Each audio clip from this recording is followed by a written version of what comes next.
respecto a pues asistir a la iglesia. Entonces aquí Juan de Damasco propone o empieza a hablar de la importancia, por así decirlo, de lo que venía siendo congregarse.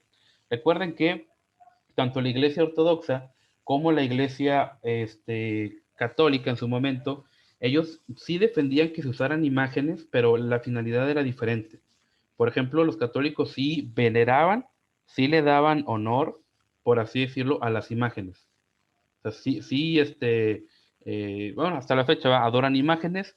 Hay quien se burla de ellos y les dice que los chupa yesos, ¿verdad? Porque pues andan ahí besando yesos. Este, pero la iglesia ortodoxa, la iglesia oriental, decía que había que usar imágenes, pero como fines educativos. O sea, decía, bueno, la gente es ignorante.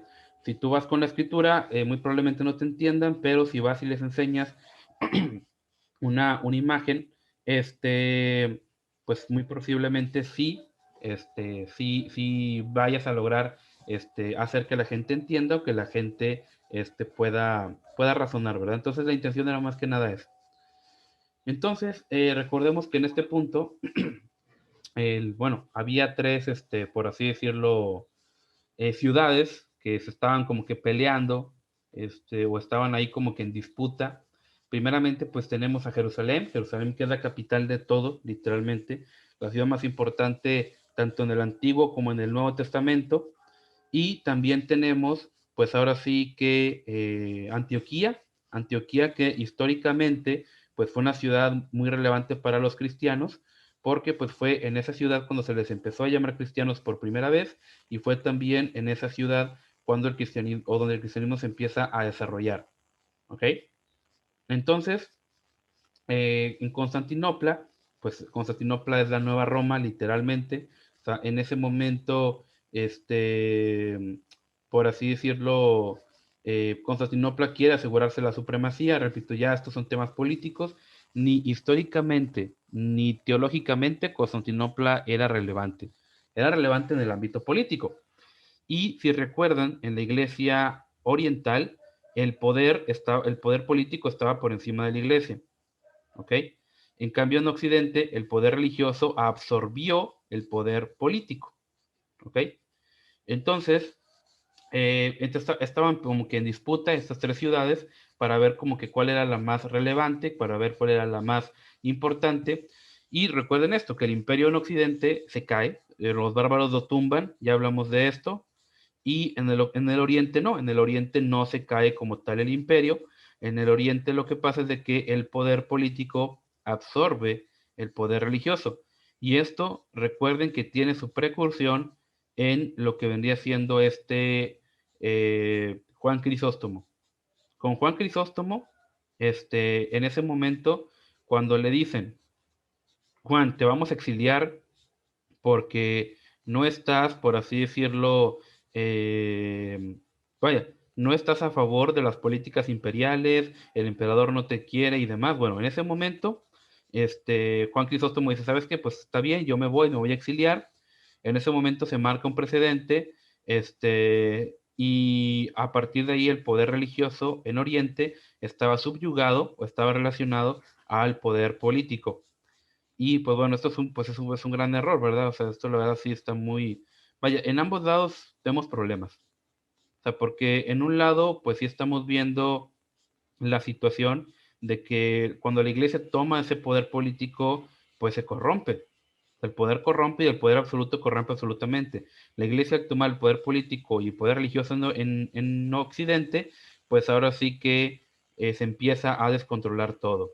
En cambio, en Oriente, como el poder político empieza a absorber el poder religioso, ya ahora todo tiene que ver con poder y política. También que eso es un problema. ¿Ok? Entonces, en Occidente se da un problema y es de que el emperador tiene la última palabra, no nada más en temas civiles, en temas de leyes, sino también en temas doctrinales. ¿Ok? Entonces, también aquí se da un tema y es de que, como les comento, en Oriente eran más dados a estudiar, en Occidente traían otros problemas políticos, por lo tanto, pues era necesario que, por así decirlo, o más bien fue más relevante en Oriente los temas teológicos. O sea, los temas teológicos siempre en Oriente eran más peleados, por así decirlo, había más controversias, y la verdad es de que en muchos de los casos sí eran a veces por muchas tonterías, ¿eh? Sí había muchas cosas que tú dices, creo, o sea, ¿cómo es posible que se pongan a pelear por algo así? Entonces, y también está el otro tema, que muchas veces lo hacían no por llegar a una situación o no por llegar a la verdad, sino que lo hacían porque, pues al final de cuentas era necesario hacerse con el poder político, y la mejor manera de hacerse con el poder político o lograr el favor del emperador era armando discusiones teológicas, después buscar su favor y que él te apoyara. O sea, muchas tonterías, ¿verdad? Entonces ahora sí que por ese lado, pues sí hay muchos problemas y muchas cosas que pues sí, yo considero bastante negativas en ese aspecto. Y justamente vamos a ver rápidamente un pequeño bosquejo, lo que comentaba ahorita Eri, del bosquejo de los 7 concilios. ¿Sí? Ya hablamos del concilio de Nicea en el 325, hablamos del concilio de Constantinopla en el 381. Ahorita estamos aquí en el segundo concilio de Constantinopla, y después, bueno, tenemos el de Éfeso en el 431, 451. En estos concilios, y ojo, no los vamos a estudiar así a profundidad porque no nos va a dar tiempo de verlos todos. Ustedes los pueden ir viendo ya pues con calma. En algunos de estos concilios se ratifican cosas muy importantes, por ejemplo, el tema del aborto. El tema del aborto aquí se da a entender, aquí se da vaya, se da la relevancia de que pues, efectivamente el aborto es un tema pues penal, vaya, por así decirlo, para la iglesia, y que no se puede, pues, por así decirlo, vaya, en ese momento dicen que, o en su momento comentaron, de que cualquier atentado contra la vida en cualquier etapa, pues sí, es un tema grave ante Dios. De hecho, es tema de excomunión y todo eso se ratifica ahora sí que pues en estos concilios. ¿Ok? Y bueno, justamente vamos a ver uno de ellos, justamente el tema de Apolinario. Vamos a ver cuáles eran sus ideas, y ahorita vamos a hablar un poquito acerca de el año, vaya, vamos a hablar un poquito acerca del tema del alma aristotélica, que es un tema que también tiene mucha relevancia. Ojo, en Occidente nos quedamos casi en el año 800, cuando coronan a Carlomagno. Entonces vamos a tratar de cubrir más o menos los acontecimientos más relevantes que vemos en esta sección. ¿Ok? Entonces vamos a ver. Concretamente, este hombre, Apolinario, y concretamente aquí se da un problema, por así decirlo, en el tema cristológico. ¿Ok? ¿Qué es el cristológico? El estudio de Cristo o el entendimiento de quién es Cristo. ¿Ok?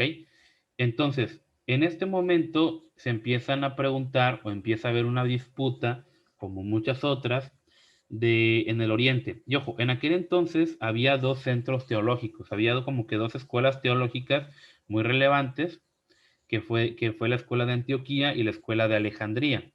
Aunque, ojo, no significa que todos los de Antioquía creyeran o estuvieran del lado de la teología alejandrina y viceversa, sino que simplemente las posturas de esa ciudad, pues ahora sí que eran como que las más relevantes en su círculo. ¿Ok? Entonces, en ese punto, entendemos de que, pues ahora sí que en Alejandría había un pequeño, vamos a llamarlo tema. En Alejandría había un pequeño tema porque desde Clemente, ya hablamos de Clemente de Alejandría, Clemente trata de hacer como que match, trata de hacer como que sentido la filosofía, vamos a llamarlo así, la filosofía platónica con la filosofía, o más bien con el pensamiento cristiano. Entonces, ahora sí que Clemente empieza a interpretar la Biblia a tradición, o según la tradición, ahora sí que ¿cómo decirlo? De la tradición platónica. Entonces, esto pues para mí es algo peligroso.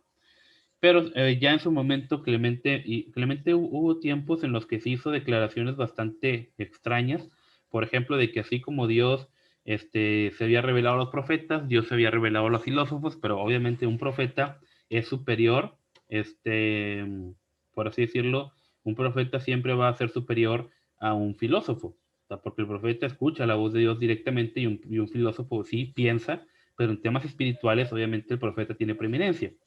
Sobre todo, bueno, obviamente profetas del Antiguo Testamento, no gente que se dice ser profeta hoy en día, ¿verdad? Entonces, este, lo cierto es de que aquí se da un punto o se da una cuestión acerca de quién es Cristo o quién es Jesús, acerca del tema de la divinidad, ¿ok? Entonces, por así decirlo, en la escuela de Alejandría te decía que, por así decirlo, Jesucristo era la revelación del Padre inefable y ahora sí que la humanidad que él tenía era un instrumento mediante el cual el verbo divino ahora sí que se comunicaba este, con los seres humanos. Entonces, para los alejandrinos, para los teólogos alejandrinos, la relación que había o la preeminencia era el tema divino, ¿ok?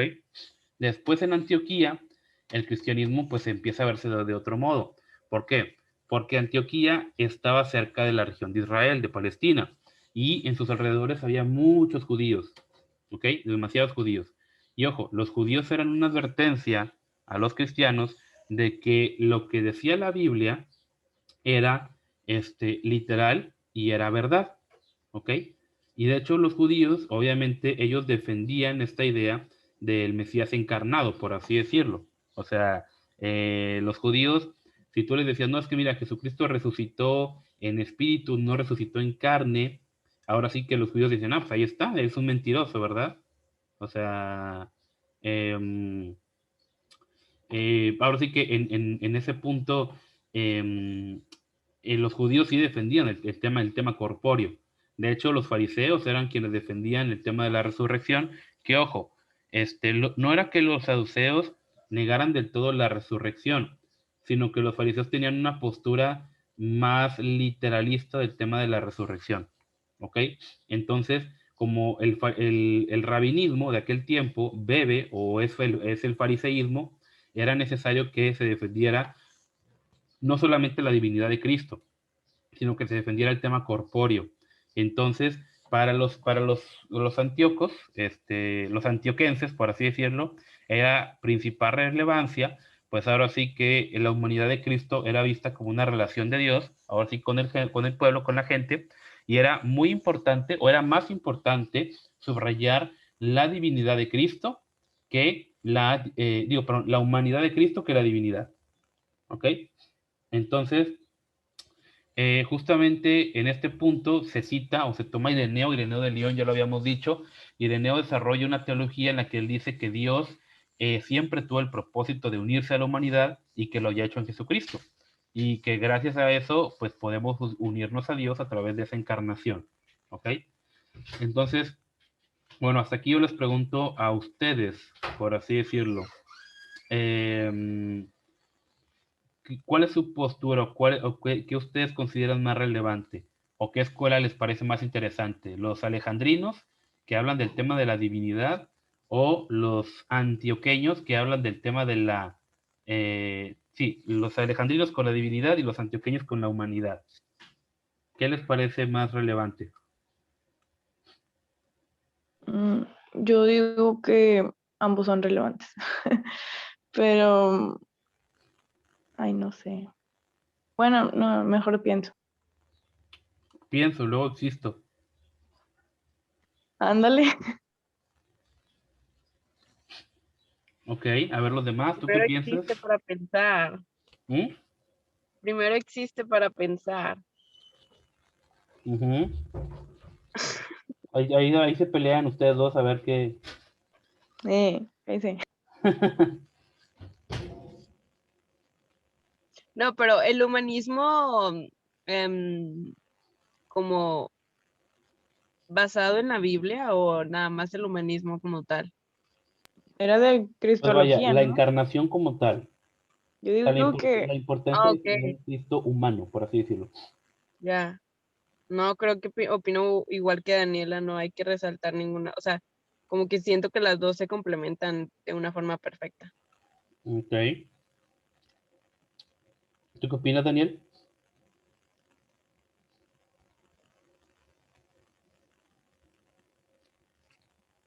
ya se durmió. No se durmió. ¿Estás vivo?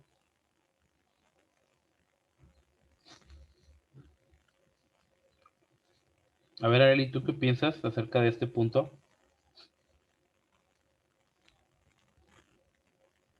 Ah, bueno, había enviado en el chat, pero pues yo pienso que deberíamos ver lo más relevante de las dos. Ok, muy bien. Bueno, de hecho, habría que decirles esto a los dos justamente, a los alejandrinos y a los antioqueños, porque, pues sí, o sea, realmente cada uno como que se enfrascó, como que se segmentaron, por así decirlo, y uno decía, no, es que es más importante la divinidad, y otro decía, no, es que es más importante la humanidad, porque es que mira, es que los judíos y no sé qué, y otro se volvió muy platónico, no, es que la divinidad, etcétera, y lo que tú quieras, y eso y aquello, ¿verdad? Entonces, sí, justamente, de hecho, nosotros como iglesia, y parte de nuestra doctrina, y está ahí, bueno, justamente en el libro del material de edificación, es de que Cristo es 100% Dios, pero también es 100% hombre. O sea, realmente Cristo es Dios y hombre, son las dos cosas al mismo tiempo, indivisibles, inseparables, y no podemos entender al 100% cómo sucede esto. ¿Ok? Entonces, pues ahora sí que ese punto es muy importante y ojo, repito, eh, en esta cuestión tenemos que entender el tema de los sesgos, porque, repito, como que cada uno estaba muy enfrascado en sus temas o literalmente no tienen nada mejor que hacer y se ponen a pelear por esta cuestión, ¿ok?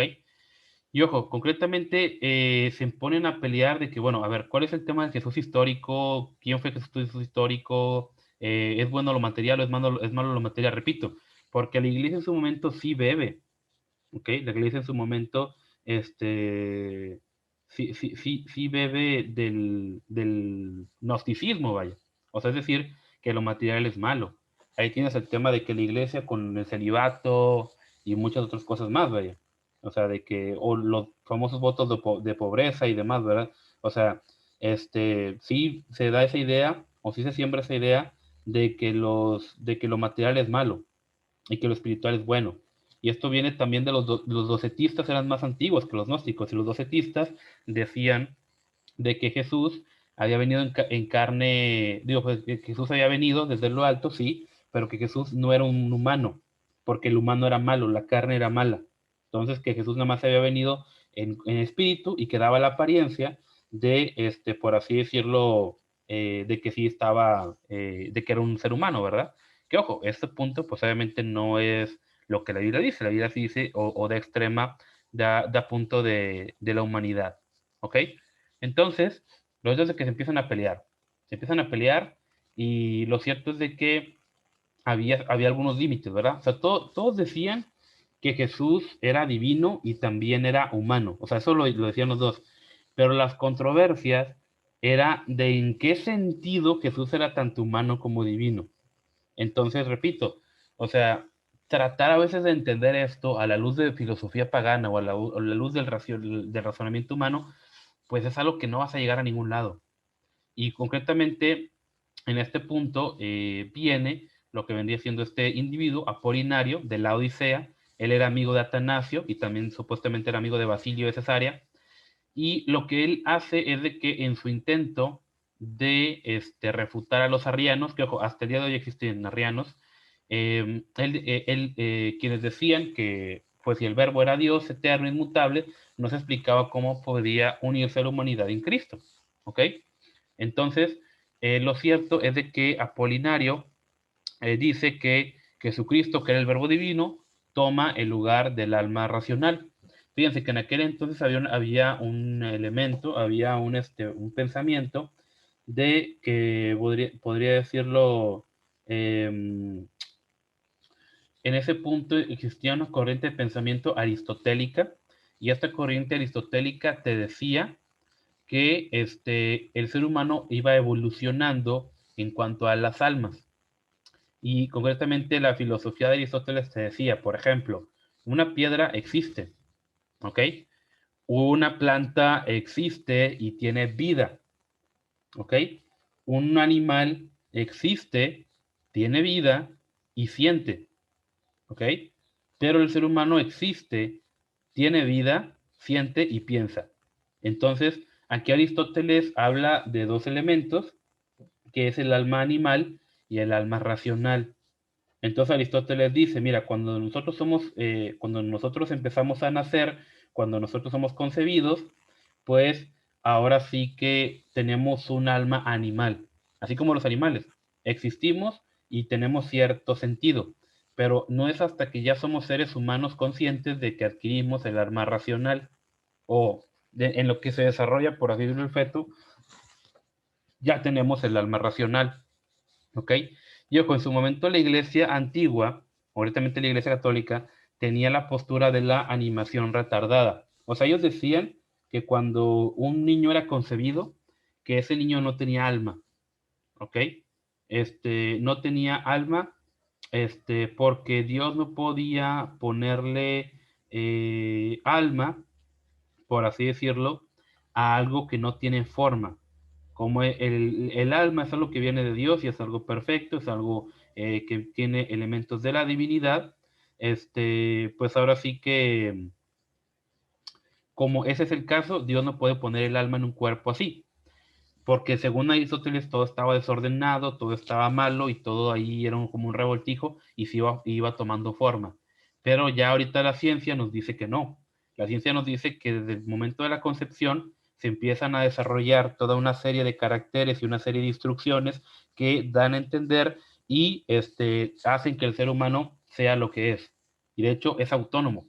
O sea, desde que se une las células femenina y masculina, desde ese momento, se empieza a desarrollar una nueva vida y esa nueva vida se empieza, ya trae en su código genético como un código de programación, como un código genético y todo se empieza a desarrollar de una manera secuencial. O sea, no hay nada de desorden ahí, al contrario, es uno de los mejores ejemplos de orden y de proceso que tenemos en el mundo actual.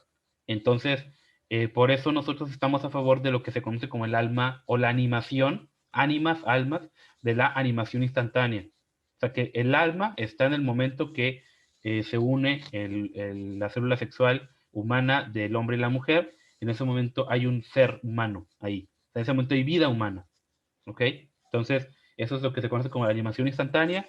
Repito, ya ahorita gran parte de la cristiandad reconoce el tema de la animación instantánea, ya no la animación retardada, por los avances de la genética, de la ciencia. ¿Ok? Entonces, vamos a ver después de este punto, digo, nos queda poco tiempo, vamos a irnos directamente a las peleas que hubo, a la pelea que hubo en ese sentido.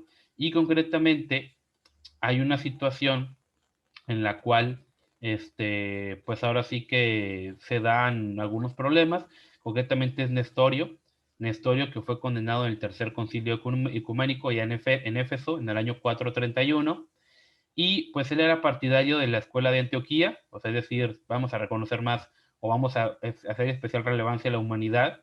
Y en este sentido surge un tema, surge una cuestión ahí, y es justamente el tema de el Teotocos, que es el término que se le daba a María. En su momento la iglesia apresuradamente le puso a María el título de Teodocos, que se traduce generalmente o literalmente como Madre de Dios. Ahora, muchos dicen que el término Madre de Dios está mal, sino que debería ser paridora de Dios, no madre, ¿ok? Entonces, concretamente, el tema aquí no es un tema mariológico, o sea, los cristianos nunca le dieron a María un título especial, esto viene mucho después. Lo que se da a entender es de que al ser que dio a luz María, era Dios, y por lo tanto, María, al dar a luz a Cristo, a Jesús que era Dios, ella se convertía en la Madre de Dios. Eso es lo que decía esta corriente, bueno, eso es lo que dicen los católicos, cuando la iglesia lo único que hizo fue decir que María parió a Dios, pero no que María tenía un estatus especial. ¿Ok? Entonces, en este sentido, podemos recordar que Cristo dio una referencia de que realmente María pues no era su madre. ¿Ok? María no era su madre en el aspecto de que Jesús nunca se refirió a María como su madre. O sea, Jesús, ¿cómo le decía a María? Mujer. Siempre le decía mujer a María. Y de hecho, cuando él está en la cruz, se le dice a Juan, recordemos esto, de que, ¿sabes qué, Juan? Ahí tu madre, pero María no se refiere como madre, le dijo mujer, mujer, he ahí tu hijo, entonces le dice, hijo, he ahí tu madre. Pero le dice, Juan, esa es tu madre. Él nunca se refirió a María como madre, ¿ok? Y de hecho en Hebreos, el escritor de Hebreos desarrolla esta idea de que Jesús es como Melquisedec en el aspecto de que no tiene genealogía, no tiene inicio de días, no tiene fin de días, o sea, él está por encima, por así decirlo, de todas estas, por así decirlo, convenciones o encima de todas estas reglas humanas, vaya, por así decirlo. O sea, Jesús está por encima de todo, él no depende o no está ligado a las cuestiones humanas en cuanto a las genealogías. A pesar de que, algo muy importante, a pesar de que, pues en este aspecto, la profecía de que Jesús iba a ser un descendiente de David no se cumple por María, se cumple por José. Porque para José, o perdón, para los judíos, era más relevante quién era el padre que la madre. La madre decía o definía si el niño era judío o no. ¿Ok? Este, y el padre definía la afiliación tribal. ¿Ok? Es decir, si José no era de la tribu o no era descendiente de David, en ese momento Jesús no podía ser considerado hijo de David, porque la esposa tomaba el nombre o tomaba la afiliación tribal del esposo. Entonces, si María era la que tuviera o la que fuera descendiente de David, no importaba, porque al momento de casarse, ella ya no iba a ser descendiente de David, ya iba a ser de la familia o de la casa que viniera José. Entonces, en este caso, la profecía de que el Mesías iba a venir de la simiente de David será por José, no por María. ¿Ok? Y aunque hubiera sido así, para los judíos esto no tendría validez, porque la mujer no da la afiliación tribal. Para la mujer solamente da lo que es ser judío o no ser judío. ¿Ok? Esto fue una fórmula que los rabinos se pusieron para que los judíos no se mezclaran con los paganos. ¿Ok? Y justamente lo que hace Nestorio, en ese sentido, es de que dice, ¿sabes qué? Pues ahora sí Jesucristo es Dios, o con Nestorio nunca negó que Jesucristo fuera Dios, simplemente dice que Jesús, en vez de tener una sola naturaleza, o sea, es decir, que fuera 100% Dios, 100% hombre, él dice, ¿no sabes qué? Jesús tiene dos naturalezas. O sea, él es hombre y es divino, pero en las dos. Y estas dos naturalezas, la humana y la divina, se pueden separar. ¿Ok? Que en su momento esto fue lo que condenaron. Ya nos queda poco tiempo. Después se levanta un concilio en Éfeso y Nestorio dice, no, pues es que la Virgen es Cristotocos, o sea, es paridora de Cristo. ¿Ok? No es la madre de Cristo. Ojo, en eso estamos de acuerdo, de que sí, María es la paridora de Dios, de Dios, vaya, por así decirlo, pero no podemos separar la naturaleza divina de la humana de Jesucristo, porque si la separamos, muchos dicen, a ver, Jesucristo se encarnó, pero si puedo separar la naturaleza humana de la naturaleza divina de Jesucristo, entonces no se encarnó al 100%, o cómo está ese asunto, ¿verdad? Entonces lo ideal es no separar, por así decirlo, las dos naturalezas, la naturaleza humana y la naturaleza divina. ¿Ok? Y en este punto, pues ahora sí que empieza a haber una pelea, empieza a haber una serie de cartas, gestiones, y empieza a haber tal pelea que ya los emperadores Valentiniano III y Teodosio II, ya saben qué, ya me tienen hartos, hagan un concilio, y concretamente citan a los obispos a la ciudad de Éfeso, el 7 de junio del 431, pero lo cierto es de que Cirilo llega temprano. Cirilo llega a la fecha, mientras que todos los demás llegan el 22 de junio. Y Cirilo, que era un astuto orador y que era quien estaba en contra de Nestorio, él empieza el concilio, y el concilio pues ahora sí condena a Nestorio y lo condena como hereje y lo deponen de su cargo, a Cirilo. O sea, Cirilo hace este concilio, pero lo cierto es de que no había suficiente gente. Después llega Juan de Antioquía, llegan otros obispos, llegan legados del Papa y demás, y cuando se dan cuenta de lo que había hecho Cirilo, le dijeron, ¿sabes qué? No está bien lo que hiciste. O sea, no está bien lo que hiciste porque ni siquiera le diste chance de que se defendiera. En ese momento lo que hace Cirilo que contaba con la mayoría de los obispos, se reúne otra vez y condena no solo a Nestorio, también condena a Juan y a todos los que eran parte del concilio de Antioquía. Entonces, Teodosio II se enoja, interviene en el debate y encarceló. ¿Sabes qué? Pues sabes que ni tú, Cirilo y Juan se van a la cárcel. ¿Sí? Entonces, después empiezan a negociar y en el año 433 Juan y Cirilo se ponen de acuerdo en lo que se conoce como la fórmula de la unión. Y esta fórmula de la unión, pues sí habla de esto, de que Jesús es 100% Dios, 100% hombre, estamos de acuerdo. Ir más allá es, desde mi punto de vista, tratar de ir más allá está peligroso, porque a veces queremos tratar o queremos encarcelar a Dios en las mismas limitaciones que tenemos como seres humanos, cuando la encarnación en sí es un misterio, y es un misterio que nunca lo vamos a poder entender a ciencia cierta, así como Dios en sí, nunca vamos a poder entender la complejidad de Dios, porque, pues vaya, es demasiado, incluso cuando estemos con Él allá en la gloria, cuando estemos allá en el cielo, nunca vamos a poder entender al 100% a Dios, porque somos creación. La creación no puede estar al lugar del creador, nunca. Entonces ahorita hay gente que trata como que de tratar de entender o de racionalizar a Dios, y ojo, yo creo que ese fue el problema, que muchos trataron de entender a Dios mediante la filosofía pagana. Entonces, no puedes encarcelar a Dios en todas estas cuestiones humanas y materiales que sí nos restringen a nosotros. ¿Ok? Y pues lo que pasa con Nestorio es de que pues él es trasladado a la ciudad de Petra y después a un oasis en el desierto de Libia, donde pues él pasa el resto de sus vidas, de sus días, por así decirlo. Lo cierto es de que después de esto el concilio de Sigilo pues se declara válido y el título de María, de Teotocos, pues sí viene a ser parte de la doctrina de la iglesia y una señal de la ortodoxia, tanto pues en el oriente como en el occidente. ¿Ok? Repito, en su momento también los reformadores tanto Lutero como Calvino, dijeron, es que eso está bien, o sea, usar el Teotocos como María, como paridora de Dios, está bien desde un punto de vista humano y desde un punto de vista semántico, porque sí, efectivamente María parió a Dios en el sentido de que Jesucristo vino, o María fue el instrumento, tal vez hoy en día sería bueno no llamarle madre, sino incubadora tal vez, este, pero lo cierto es de que el tema de la adoración a María ya no se empieza a desarrollar en el siglo V ya. Aquí nunca se habló de devoción a María, ¿eh? O sea, en este punto nunca se habla de tenerle devoción a María, ni que María nació sin pecado, ni que María nació sin mancha alguna, no, eso es mentira.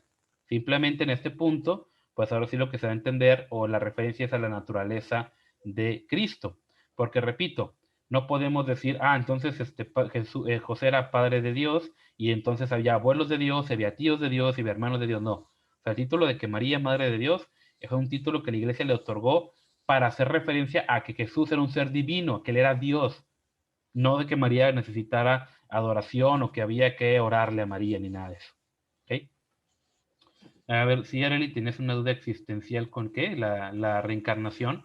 Sí, es que ya crees que hablaste de eso, porque, o sea, yo recuerdo haber visto, bueno, ya ves casos, el de las gemelas Pulo, que murieron en un accidente y luego dice la mamá que volvieron a nacer, y luego de varios niños que sí han salido, que es verdad de que ellos dicen que anteriormente recuerdan vagamente así de tener otra vida, y la Biblia nada más te cuenta el caso de Juan el Bautista, que era muy similar a Elías, entonces, y pues también la Biblia habla de la resurrección de muertos y yo tengo esa duda de que si Dios puede, si el alma puede estar en otro cuerpo humano cuando desaparece o no.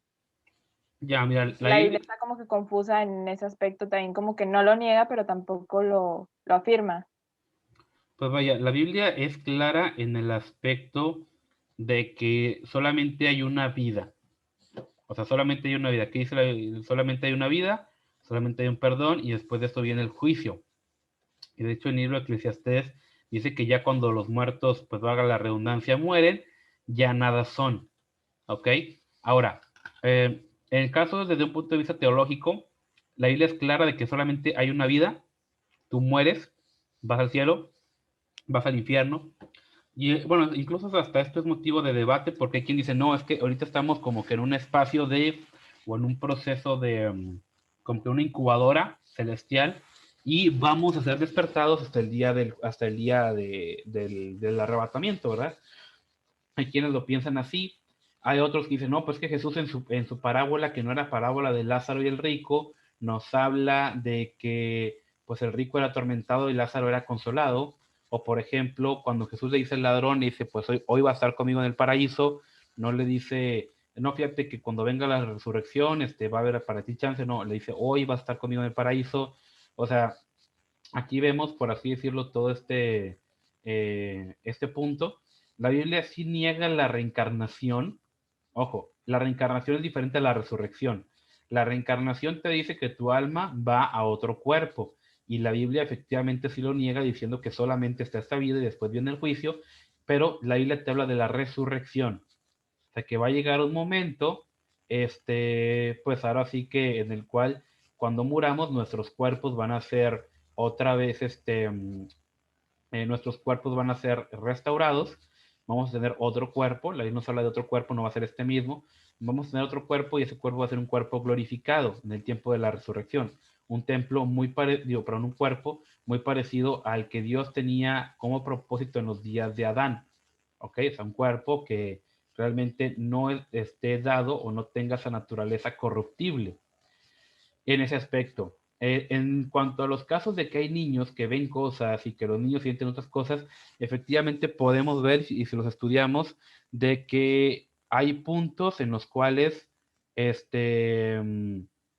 ahora sí vamos a llamarlo, hay influencias demoníacas. ¿Ok? O sea, hay influencias demoníacas principalmente en los niños y esto lo podemos ver en las experiencias que todos ellos tienen. Siempre hay algo ahí medio esotérico, ahí medio raro, etcétera. Este, y pues por ese lado sí tenemos que ser pues muy cuidadosos de no caer en ese tipo de trampas que muchas veces el enemigo nos pone para que dudemos incluso de todo el tema de la resurrección y creamos incluso en la reencarnación. ¿Ok? Repito, porque eh, muchos de los problemas con todo este punto es de que, pues bueno, ¿para qué ser salvo ahorita si puedes reencarnar y con la reencarnación, pues ahora sí que puedes arrepentirte, ¿verdad? Cuando la Biblia nos dice que solamente hay una oportunidad, que es esta vida. ¿Ok?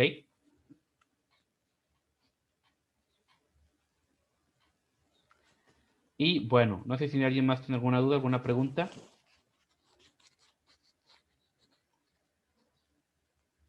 No, no. Todo chido, bueno. Entonces vamos a dejarla hasta aquí. Ya quedó el video del Islam, ahorita se los voy a subir. También ya grabé esta sesión para que la viera